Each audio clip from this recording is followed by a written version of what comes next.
Go.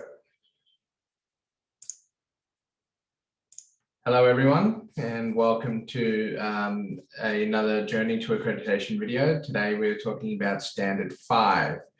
For those who've been following the videos, it's just a very general conversation where I walk you through some of the evidence that you can collect as a casual, as a temporary, or even if you're full-time. And then I'll show you some evidence that you could collect, talk about the annotations, and then get you comfortably on your way to getting your accreditation. Quite a lot of people have been watching these videos lately, so thank you very much. The comments have been very kind. All right, without much more than that, let's get started with today. Can everyone see that? I've just got all of our attendees on chat so that I'm able to speak with them. Perfect. You may notice that I've changed the type of PowerPoint that I'm using, so that it's a little bit easier for everyone to read. So hopefully that resolved a little issue that I encountered last week. Okay, for those that are not familiar with this, this is pretty much the agenda for today.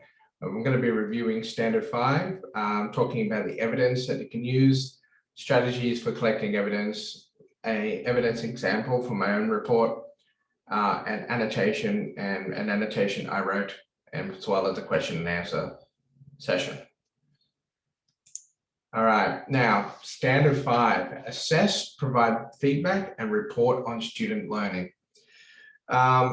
Standard 5, I think of all of the standards, especially if you're a day-to-day casual, I find Standard 5 can be probably the hardest one to collect evidence for. It does not mean it is impossible, but it does mean that there is a certain level of pre-planning and an understanding of student data that needs to be applied to be able to get some evidence to support this standard. We'll just read through the actual descriptors, and then we'll have a bit of a chat about it. So it begins with 5.1.2, develop, select, and use informal and formal diagnostic, formative, and summative assessment strategies to assess student learning. So basically, to be able to use a range of different points of information to be able to understand where a student is and where you think the student needs to go. 5.2.2, provide timely, effective, and appropriate feedback to students about their achievement relative to their learning goals. So this is obviously commentary, annotations, or written feedback that we give to students about the work that they have given. 5.3.2, to understand and participate in assessment moderation activities to support consistent and comparable judgments of student learning. So this is where we are actually looking into what kind of activities can we do that is able to help us understand and make a judgment about student learning. What's interesting with this is that a lot of people tend to go, okay, well, we can make a judgment on student learning on NAPLAN results, for example. But the problem is with NAPLAN result is NAPLAN is really only looking at literacy and numeracy. It's not looking at the range of spectrum that is available. Different faculties have different data points as well. So it's being able to either work in the field that you're familiar with or to work in a faculty that's outside of your key learning area, and to talk and to have the discussions and to debate and to, to work out, is the student assessments, are they helping us make a good judgment about where students are and where they need to go? 5.4.2 uses student assessment data to analyze and evaluate student understanding of subject/content, identifying interventions and modifying teaching practice. So basically being able to look at something and say, this is where you are now, this is where I need you to be. That can be in a range of different things. That could be in terms of reading, writing, mathematics. It can be the emotional regulation. So if they're having a hard time being able to behave in a certain way, to be able to find ways to intervene and to find data that is able to track that intervention to a positive outcome. It can be individuals that have a learning plan, thinking about, okay, well, what data do I need? What assessment can I use? And what intervention can I put into my class in order to help the students be able to get to where they need to go? It can also be about yourself. You can use that descriptor and say, well, the data is showing if I had students at this point, but by this point, the students aren't achieving the things that I want them to achieve. Is it me? Is it the way I'm teaching? Is there a strategy that I'm not using that's effective? And then 5.5.2, which is to report clearly, accurately, and respectfully to students and parents and carers about student achievement, making use of accurate and reliable records. So basically mark book or school reports. That's the easiest way to look at it. Okay, let's talk about what kind of evidence you can collect. Now, you can use lesson and or day plans showing a range of planned assessment and strategies to be used to assess student learning. If you're day-to-day or short-term or something, if you have enough notice or you have enough time to plan ahead to create something that you can help to be able to say that students are unable to assess some kind of work. If you have that in a lesson plan and then a piece of evidence, maybe a student worksheet, maybe a student writing in a book or something, to be able to say that you did some assessment on that day where you looked at where they were at the beginning and then you looked at where they were at the end of the lesson, and you can show some kind of progress. That would be a really, really good piece of evidence. You can also use assessment plans, tasks, marking criteria, or rubrics, student work samples, and examples of formal and informal feedback that reference learning outcomes and objectives. That's a mouthful. Basically, anything that is an assessment task that comes with a rubric, you can use. Whether you develop it yourself or whether it's from the faculty, so long as you are able to work with it in some way and demonstrate how you were able to work with that assessment task. So for instance, you could be saying, okay, I'm covering a class today. The class that I'm covering, I'm working on an essay, a history essay, for example, okay?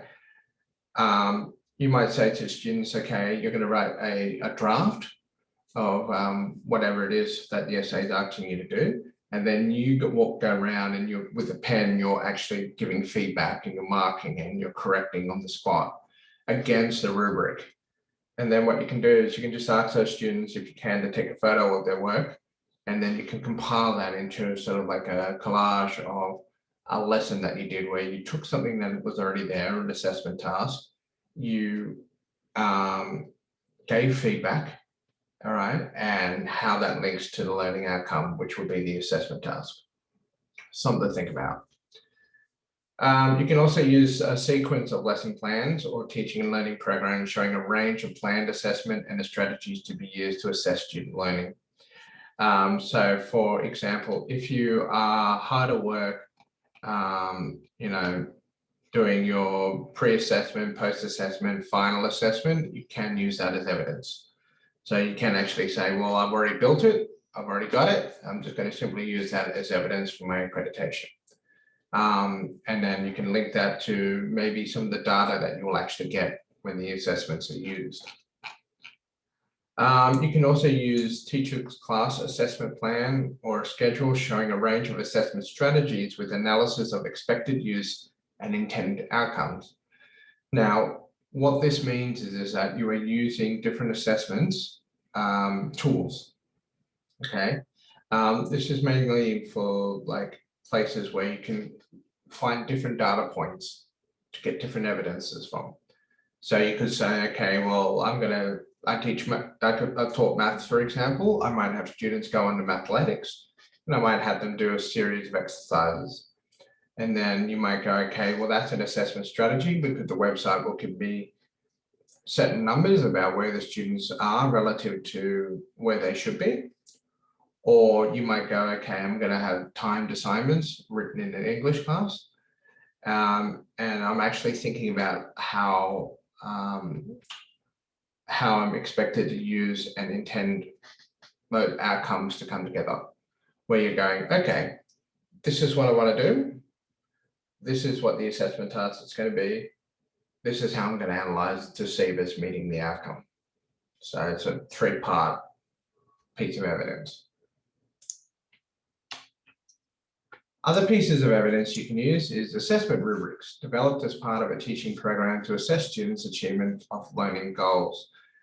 Now, as casuals, that can be very difficult unless you're on a short block or even like a long-term block, where you are actually developing and you are creating a rubric to assess students. You can technically use someone else's rubric as part of how you are engaging with and giving feedback to a student. So you will simply write your annotations. I had a rubric that was given to me by an art teacher for an assessment that they're doing. However, with the student, I was giving feedback, written feedback all over the rubric and explaining to a student how they might go about to achieving the best results or the best learning outcomes. So that's something you can do, something that's already there that you're just contributing to, you're adding something to it. You can get notes from an observation of teacher relating to the use of assessment strategies. So basically you can have an observation where you might actually put, you might be doing an assessment. You will say, okay, well, as part of my observation, you're going to watch me assess students. And then you can also link that to classroom management, where you might say, I'm going to have a timed writing assignment or something, and we're going to have a quiet room so students can quietly work on their assignment. You might provide examples of student work showing teacher feedback about their achievement relative to their learning goals. This is the easiest piece of evidence to get. And of all of the evidences that I'm going to talk about, it's probably the easiest one for you to do if you want to meet standard 5. Get a piece of student work. Obviously, you want to de-identify them, so then there's no name there. But if there's a piece of student work that you want to give some feedback on in that lesson on that day, do it. And just say, I'm going to get a pen, I'm going to, guide you through and make some changes and talk to you about it. And then when that's finished, you just take a photo, and the evidence will be able to show the student writing and then your feedback on top. And that will be a perfect piece of evidence to use for standard 5. You might also use lesson or day plans individualized for students to address specific issues identified by assessment data. Now, you might not always have access to the numbers, but you do have access to the faculty.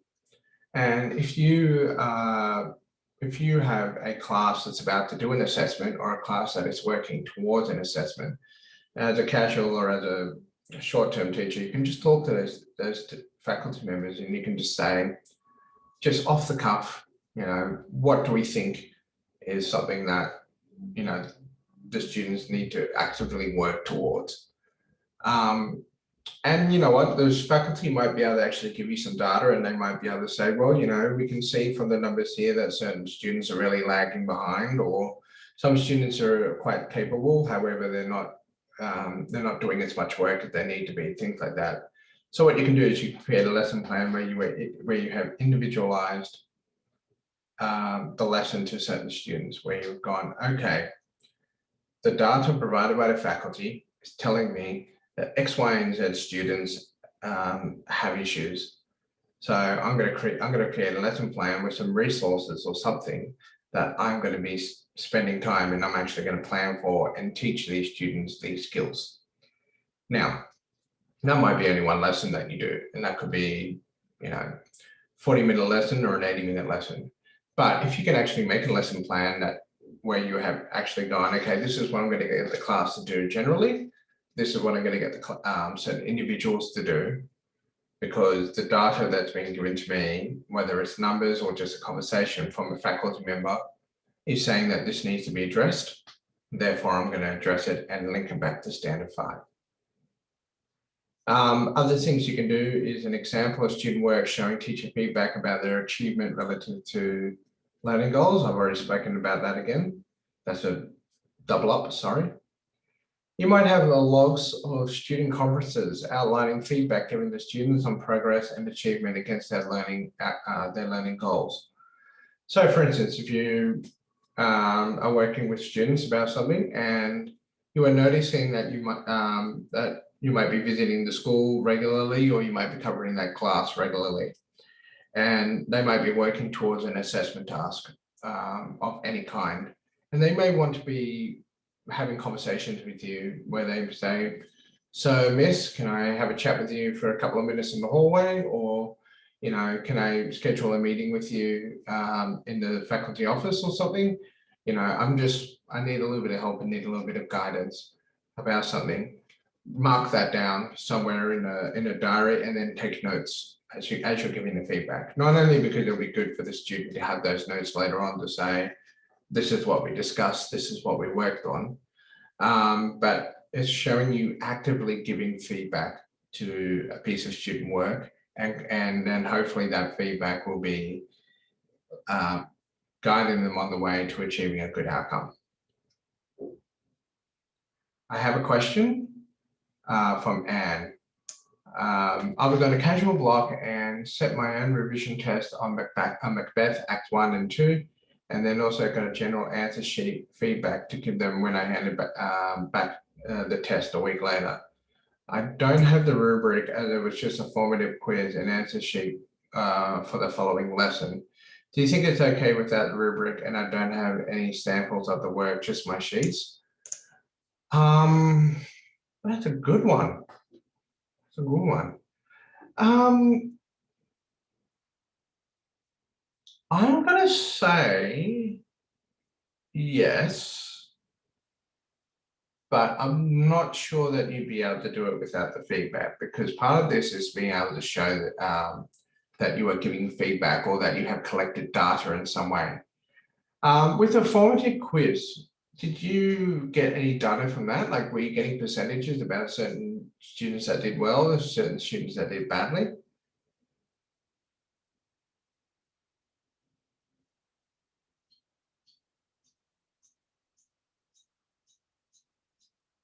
Okay.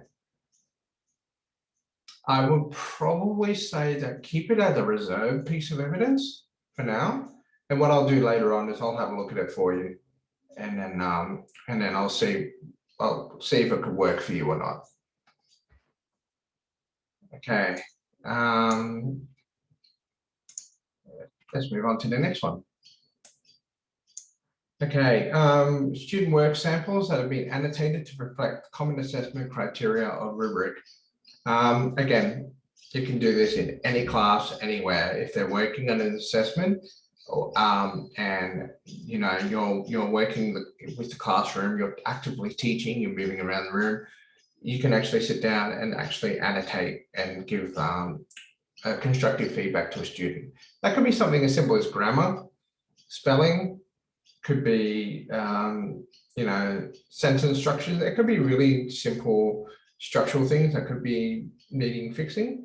Otherwise, it could be where you're elaborating and explaining a point where you're going, okay, look, the rubric is saying this, but you're not really demonstrating it here. This is where the link is. Let me help you. Let's strategize. Let's work out how you can fix this problem. Another thing you can do is, and I got to take a deep breath for this, assessment plans, tasks, marking criteria, rubrics, student work samples showing feedback provided that demonstrate the school or system policy regarding the moderation of assessment activities. That's a mouthful. All right. So what that basically means is that you can find any piece of evidence that relates back to the school or the policies regarding the moderation of assessment activities. Basically an assessment schedule. So what you're doing is you're saying, okay, students are working towards an assessment schedule, either one you've developed, one the faculty has developed, or one that is being developed. And what you might do is you might have something where you are mapping out how all of that is going to link together against the school plan. Okay, so basically what that means is you'll get the assessment schedule. Usually an assessment schedule is given to like year 10s, year 11s, year 12s, sometimes year 6, depending. And what you're doing is you backward map. You just look at all their assessments, you look at how much time you're doing there, or even, you know, if you're only there for a short period of time, and you make a plan where you are showing how you are planning to assist them with their assessments. Okay, whether that's one day where you have them do revision, or whether it's 12 weeks where you're there from the start to the finish. It's basically where you're going, okay, what does the school want? Not just the faculty, what does the school want? Okay, next one, lesson and/or day plans annotated to show modifications to differentiate for individuals or groups as a result of student assessment data. Obviously, NAPLAN is sort of one of the big golden eggs that everyone talks about when it comes to data. But don't forget, assessment data is a bit of a different beast to NAPLAN, in the sense that the students' work can be very individualized depending on which subject that you're teaching in. Okay, for instance, in history or in English or in geography or in drama or music, where things are very subjective. Okay, the data can go all over the place. With things that are a little bit more sort of concrete, such as maths or science, you might have you know, certain benchmarks where you can see where students are. Now, if you make a lesson plan where a teacher or a faculty has come to you and said, okay, we really need to focus on this because the data is showing us that this is happening, you then go, okay, well, now I need to modify, I need to differentiate. What does that mean? It means I need to work out what strategies can I use to reflect the data and to provide a better outcome for better data down the line. That could be something as simple as going, okay, my original plan was to do closed passages and worksheets. You know, reading comprehension is really low at the moment. Okay, I need to work out what else can I do. Okay, I'm going to have students writing, you know, short sentence stories, or I'm going to have students do quizzes online where they can just simply visually see what the sentences need to be or something like that. And I'm differentiating, I'm changing the strategy from my original plan. When you were showing a modification, all you have to do is just print out your lesson plan, get a pen, and just make some notes, modifying this, changing this, doing this because X, Y, and Z. All right, analysis of student assessment data, identifying strengths and weaknesses in students' understanding of core concepts and essential skills in learning area. This is where you can ask for some data from the school, either from Central or from some sort of school management system that they've got. And if you're doing a bit of work with that class, you can literally look at the data and then you can just write some notes on and analyze that data. Where you're going, okay, you know, I've got 30 kids, and from those 30 kids, about, you know, 10 of them are really getting the core ideas and they seem to be going quite well by the assessment data. Okay, I've got about 5 kids that, you know, it could be better. Okay, who are those kids? What do I need to know about them? What areas do you think I need to improve? Oh, okay, the rest of the kids are really not getting it. Okay, my analysis is that these X kids have been identified as not understanding the core concepts. Okay, who are those kids? And I need to spend some time and I need to investigate. And with that investigation, you might do something as simple as, you know, getting those 10 kids or whatever in the class and having a discussion. Where you're saying, hey, do you really understand what we're learning here? Oh, no, not really. Okay, oh, why? You know, just have that informal discussion, make some notes. It counts as evidence, but it also counts towards your ability to give the kids a fighting chance to be able to explain to a teacher, I just don't get it. And that kind of works. All right, next one. All right, description of intervention techniques for individuals or groups of students informed by assessment data. So again, if something's going wrong, we need to figure out how we can make it right. And that might be for you to just have a lesson plan, or it may be for you to have a notebook or some notes somewhere where you do some professional reading about certain interventions.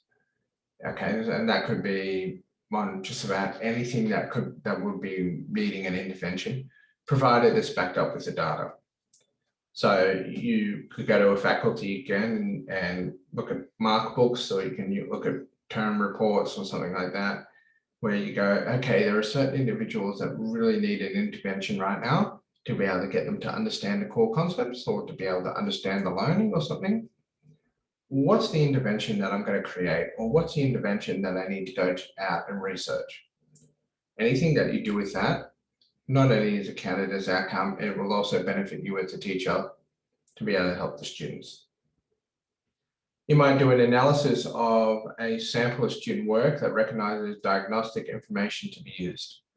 So you might take, again, you de-identify them, but you take 3 or 4 pieces of work from a student and compare that to, say, more data that you get from the rest of the class, and you analyze. You simply write an analysis where you say, from this class, I'm noticing X, Y, and Z. These things are likely happening because of whatever. Some of the things I think that need to be done here is X, Y, and Z. Don't be afraid at certain points to be able to look at the data and then just write a story, write your thoughts out. What's going on? Why is it going on like that? How can I contribute to fixing it? And that could be done in different ways. You might go, okay, this is a conversation I need to have with the head teacher. Or, okay, this is something where I need to speak with somebody who has more knowledge about my subject or the subject the students are learning. And then to just have that, and that forms as part of your evidence and also part of your own methodology, where you're looking at the data and you're actually analyzing and going, this is the mystery. How do I solve the mystery? Basically become a detective. All right, you might do a piece of evidence that shows a comparison and evaluation between assessment of prior learning and then a summative assessment. Basically a before and after. Very good piece of evidence to get if you can get it. But before and after evidence, you always have to be careful that it's not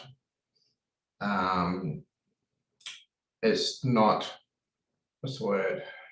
It's not too coincidental that you have, as like a piece of evidence where you're saying, oh, students were doing really low, like 10%, 20%. Next one, oh my God, they're 100% now. Unless you've got a class full of geniuses, that's probably not going to happen. So you need to be able to talk about and say, okay, well, this is what the prior learning data showed us. This is what the assessment at the end showed us. And then to be able to make a graph, if you want to make a graph where you can actually track it. And there are tracking tools online that you can use. Word and Excel have their own tracking things as well, but where you actually create the data and you're actually going, okay, I'm going to compare, I'm going to evaluate the prior and then the after and see what we get. You might do an assessment on individual learning plans in relation to achievement of learning outcomes. This is a really interesting one. If you have an interest in welfare or well-being, you might notice that individual learning plans tend to be very, very broad, where they kind of give you some sort of the broad strokes of what it is that a student needs in order to be able to achieve something. Now, if you only have one individual in your class that had an individual learning plan, that's fine. But if you have a class where you've got several students with individual learning plans, and it's becoming more likely that you will have several students in a class that will have an individual learning plan. You might do you might actually look at all those individual learning plans in relation to the learning outcomes and actually see if they're working. So actually see if what's been written for their individual learning plan is applicable and beneficial to them in the class that you're teaching. Okay, because there may be changes that need to be made individually for that student in your class that, you know, the individual learning plan does not account for. Again, you would have to de-identify the student, but if you have an interest in doing that, it is something worth considering, where you're actually going, okay, looking at the individual learning plans, I'm looking at the outcome, I'm looking at the data. Do these three line up? Yes, no, why? And then you just write your own assessment. All right, you might want to do accurate, reliable, and comprehensive assessment records that are being maintained for each student and used to assist in reporting. Basically, central mark books, your own diaries where you're tracking or making records to assist you in reporting. Now, most of the time, casuals or those that are on a short block generally won't be writing school reports, but it does not mean that you cannot, in your own diary, just write your own records of any assessment work that you've done that day or any feedback that you've given that day that can be used as evidence. You can also include clear, accurate, and respectful de-identified student progress or summative assessment reports.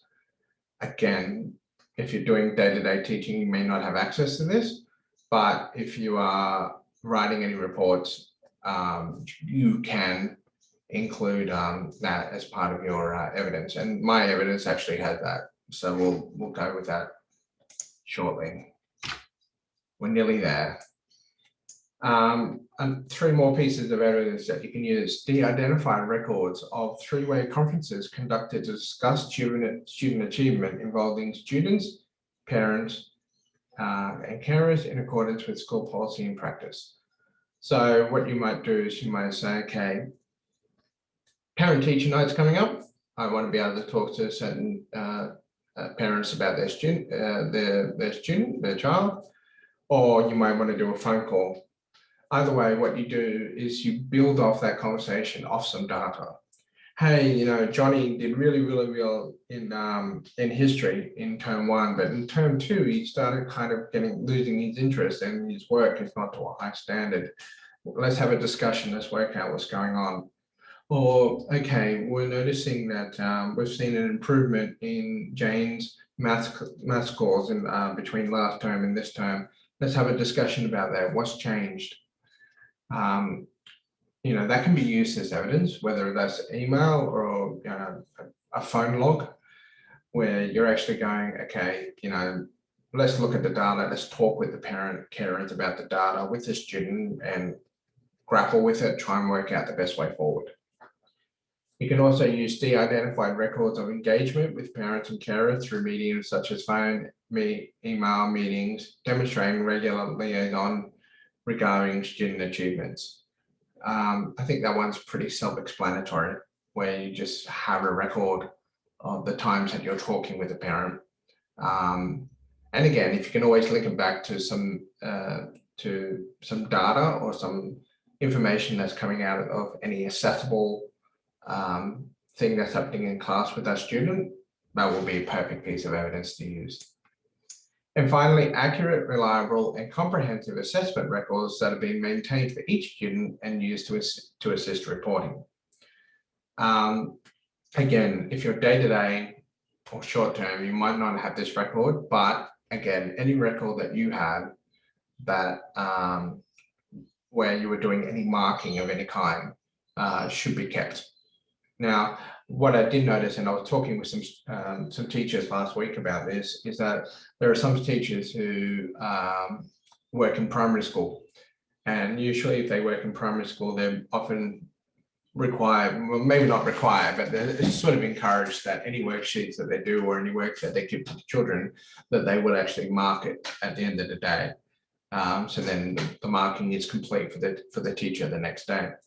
If you are doing something like that, please, in your diary, keep a record of that.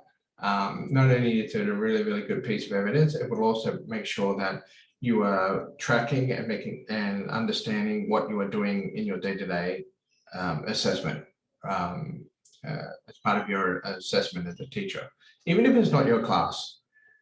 Because then later on, if they call you up and say, hey, remember that day when you called us, when you covered the class, you did some marking for my class, do you have any records of it? And you'll be able to say yes. And you're able to show accurate, reliable, and comprehensive records. Right.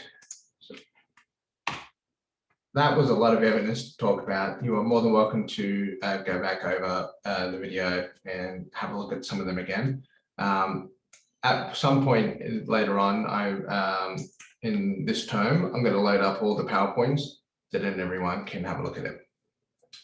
Okay, so what strategies could you employ to get evidence? As always, look to the work you have already done. You likely have already made the evidence. It's just sitting there waiting to be used. If you haven't got it, go off and make it. Implement it, use it as soon as possible.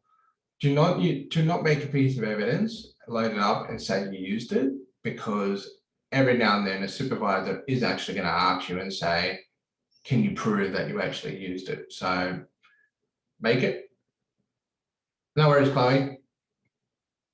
You'll be able to catch the video later. All right, what else is there? Yes, if you are booked at a school in advance, speak with the person you are leaving and ask if it's okay for you to plan the lesson. Even if it's out of your field or your key learning area, you can still use it as evidence. No teacher in the world is ever going to say no to another teacher saying, can I plan for and teach your class? Because that means that they don't have to plan it. And it's one less lesson that they have to plan for in the day that they're away. Now, standard 5 is likely to be the hardest piece of evidence to collect as a casual, but it is not impossible.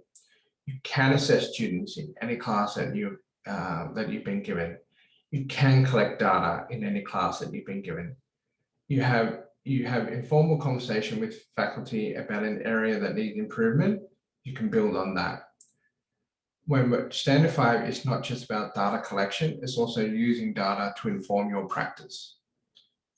Standard 5's entire goal is to be able to break down and understand how we as teachers are checking in and making sure the kids are learning, making sure that they are meeting the outcomes that we expect them to meet.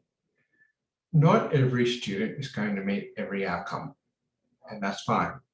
But we need to be able to show that we did everything that we could to get the student where they needed to be. That's basically what standard 5 is looking for. And as a casual, day-to-day, short-term, long-term, you should feel confident that if you walk in at the beginning of the class and you want to check what they've learned at the end of it, by all means, go ahead. Part of the job. Okay, so before I show you my evidence for standard 5, does anyone have any questions?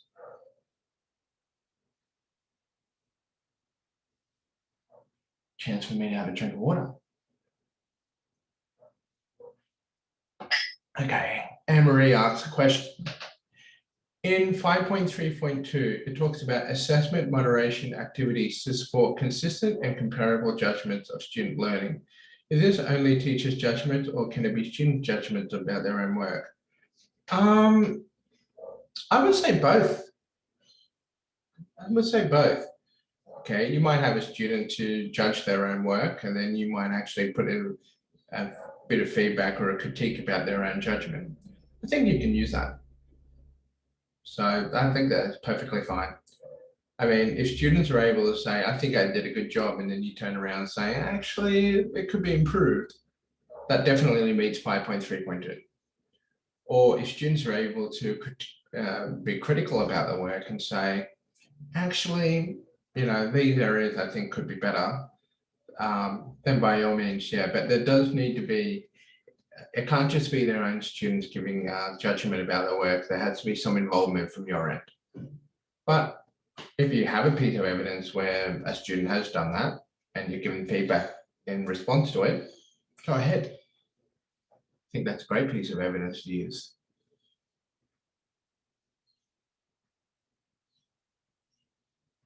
Yeah. Okay, any more questions?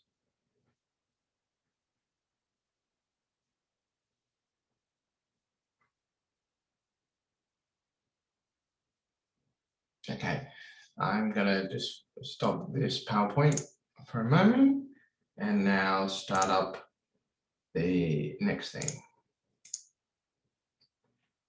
Okay. Can you guys see the PowerPoint that I've just put up?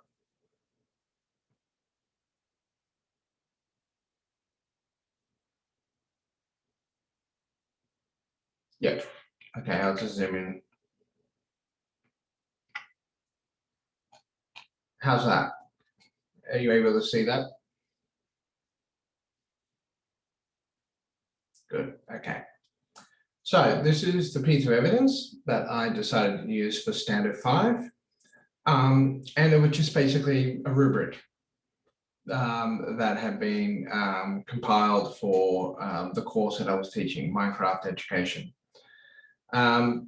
Very simple rubric that was put up. And I broke the rubric down into 4 areas as per their assessment. So they had to show me some code that I had taught them. They needed to then go off and build some code that I'd never seen before. So that means that they had to do their own research and their own experimentation to create a piece of code. They needed to make some work logs where they needed to actually write what they did every day in class. So then I could actually see what they did that day and how long things took them. And then they had to write a story at the end. I built the rubric as a very simple, easy to follow rubric. The only thing I did that was a bit different from other rubrics is the numbering score at the top. I only did 1, 2, 3, 4. I didn't want to do any of that 0, 1, 2, 3, 4, 5 or anything like that.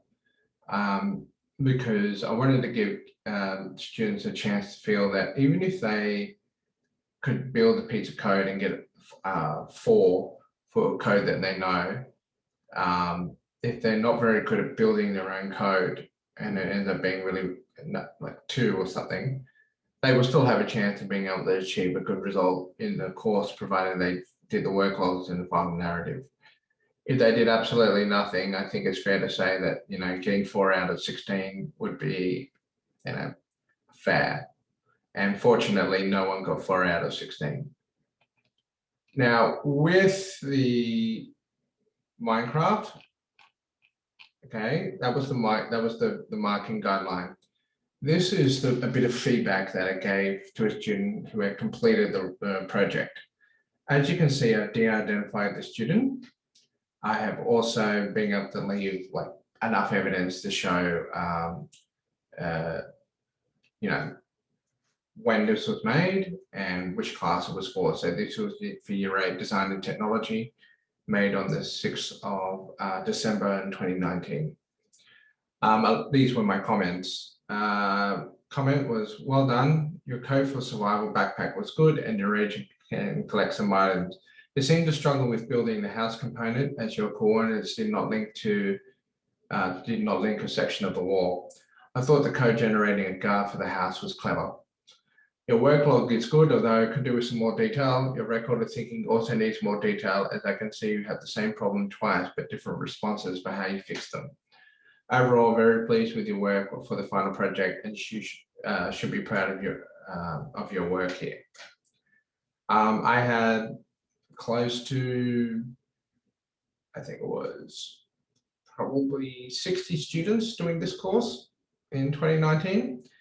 So I felt that my feedback needed to be succinct and to the point. I also recognized that I was about 2 weeks away from Christmas, and there was a very good chance that half of these kids were not going to read my feedback. So I kept my feedback succinct and to the point. And that's it. That's all I use for my evidence for standard 5, a rubric and a piece of feedback. Any questions?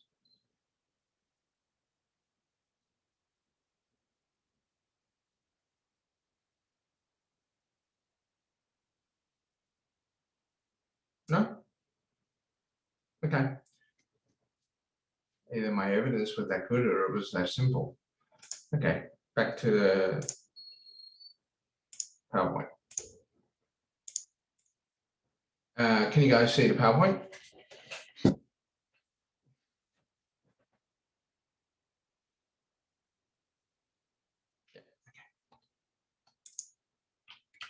Okay, let's talk about annotations.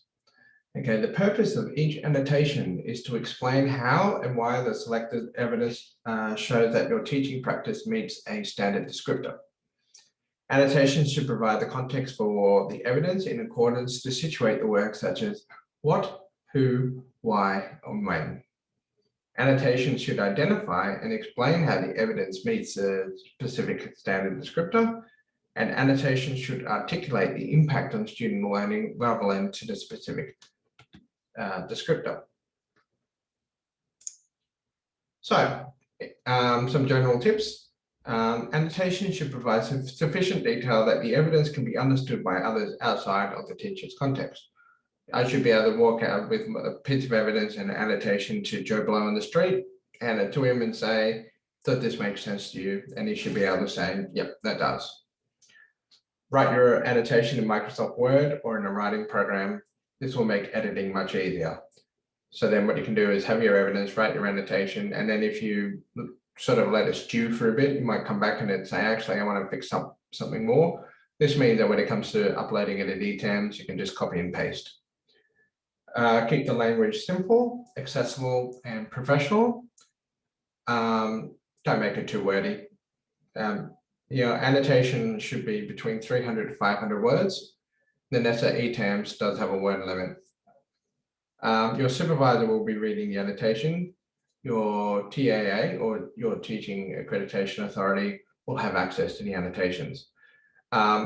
With the annotations, the best thing to do is to make sure that you are talking with your supervisor regularly to make sure that they see some samples of your annotations before you start uploading everything through ETAMS. This is why doing it in Microsoft Word or a writing program is really good, because then you can have that collaboration and you can say, this is what I'm going to write for my annotation.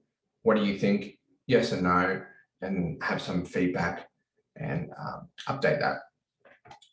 Again, you don't want to make this too wordy. You don't want to make it too bogged down, I suppose, because your supervisor has to read it and your TA has to read it. So making it simple, easy to read is crucial.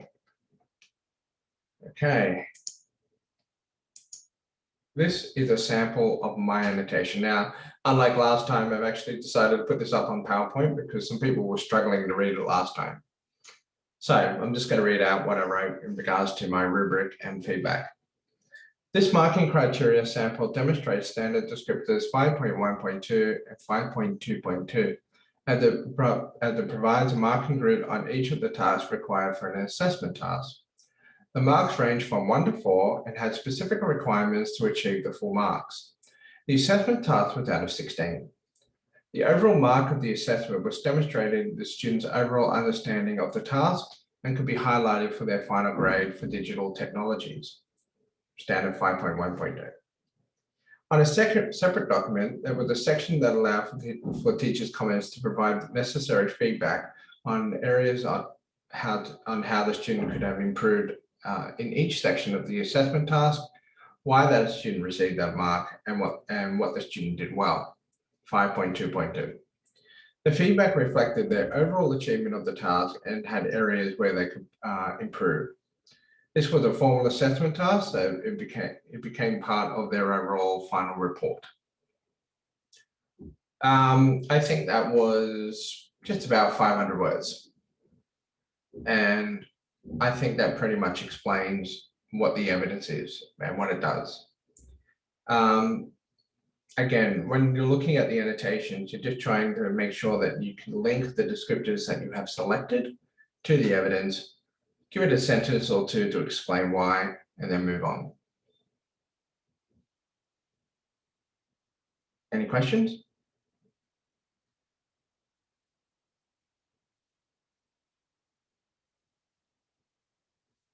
Reaching for a drink of water again.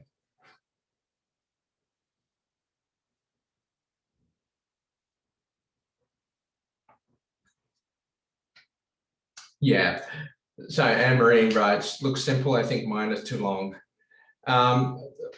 That's one thing that I had to struggle with at the beginning of writing all my annotations, is that I was probably breaking 700 to 800 words, maybe 1,000 words. And I was really going deep, and I was really trying to get as much detail out of it.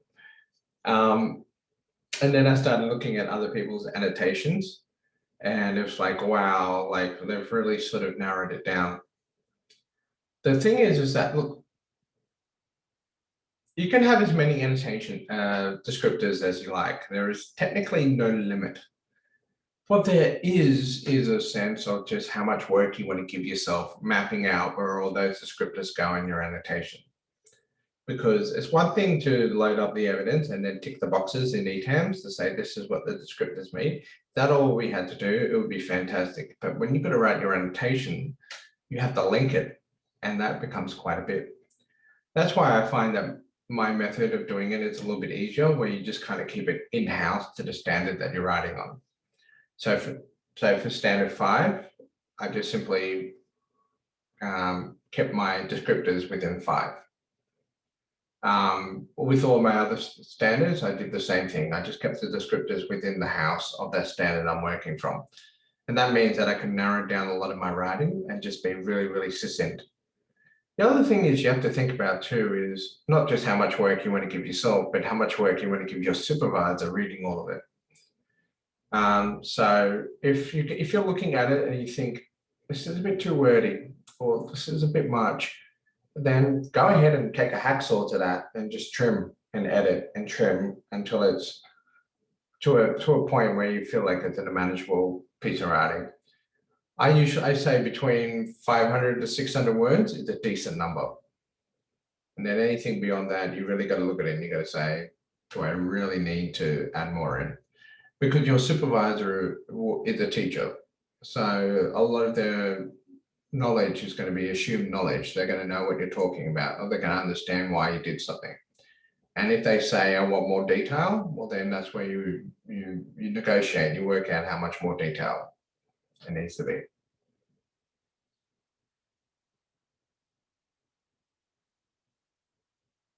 Okay.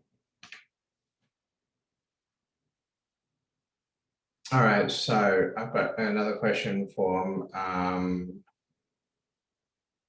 Maria. I think I'm going to struggle finding some evidence for standard 5. Can I use professional learning course to link to standard 5?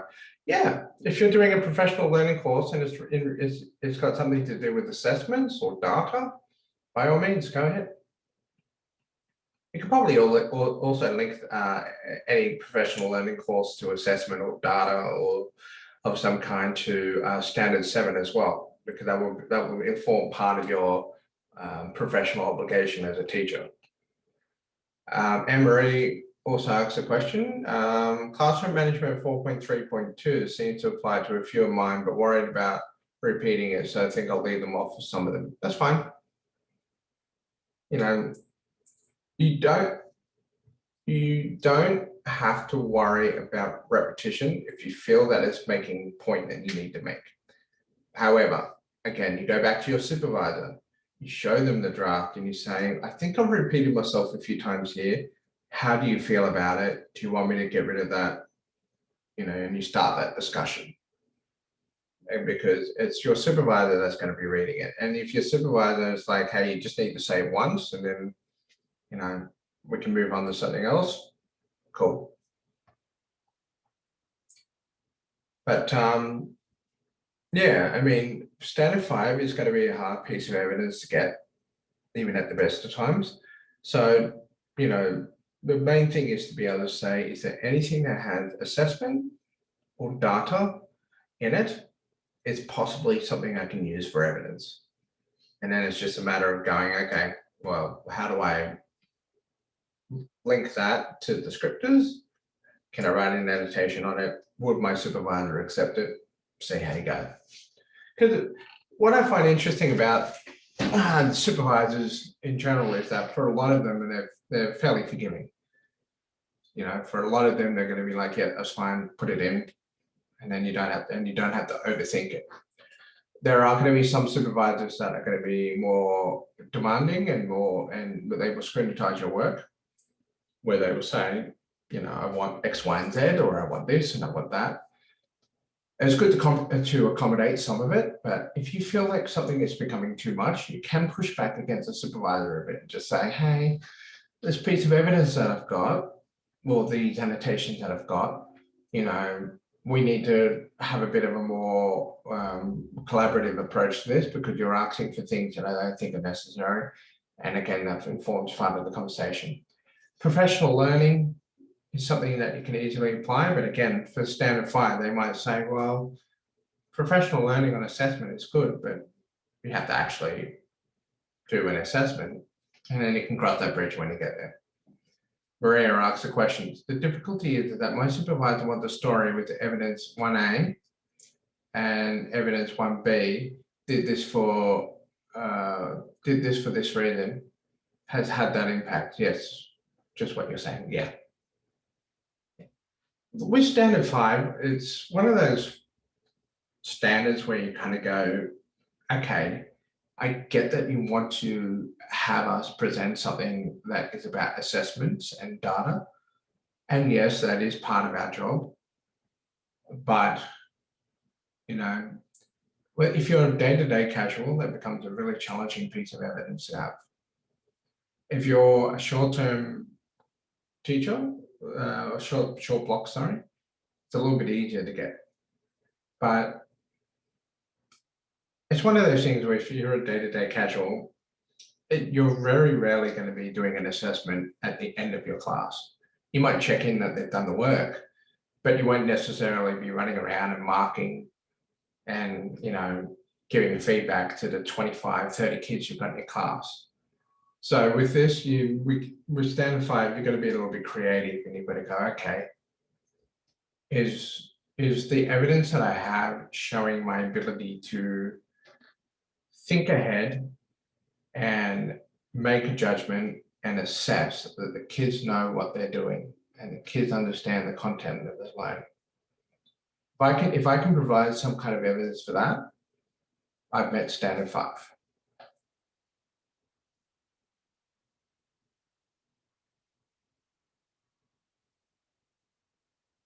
Any other question?